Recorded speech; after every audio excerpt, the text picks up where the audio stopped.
লোকে আমায় ভালোই বলে, দিব্যি চলন সই। দোষের মধ্যে একটু নাকি মিথ্যে কথা কই। খাট ছিলাতে যাবার পথে চেন ছুটছে যখন, মায়ের কাছে বাবার কাছে করছি বকুন বকুন।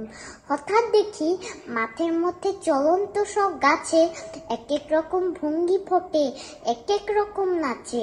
ওমা দেখো নৃত্যনাট্য। যেই বলেছি আমি, মা বকে দেয়, বড্ড তোমার বেড়েছে ফাজলামি। চিড়িয়াখানার নাম জানো তো আমার সেজ মেশর, আদর করে দেখিয়ে দিলেন পশুরাজের কেশর। কদিন পরে চুন খসানো দেয়াল জুড়ে একই ঠিক অবিকল সেই রকম মূর্তি যেন দেখি। ক্লাসের মধ্যে যে বলেছি সুরঞ্জনার কাছে, জানিস আমার ঘরের মধ্যে সিংহ বাঁধা আছে। শুনতে পেয়ে দিদিমণি অমনি বলেন, শোনো এসব কথা আবার যাও না শুন কখনো, বলি না তাই সেসব কথা, সামনে থাকি খুব। কিন্তু সেদিন হয়েছে কি, এমনি বেয়াকুব, আকাশ পায়ে আবারও চোখ গিয়েছে আটকে। শরৎ মেখে দেখতে পেলেন রবীন্দ্রনাথকে।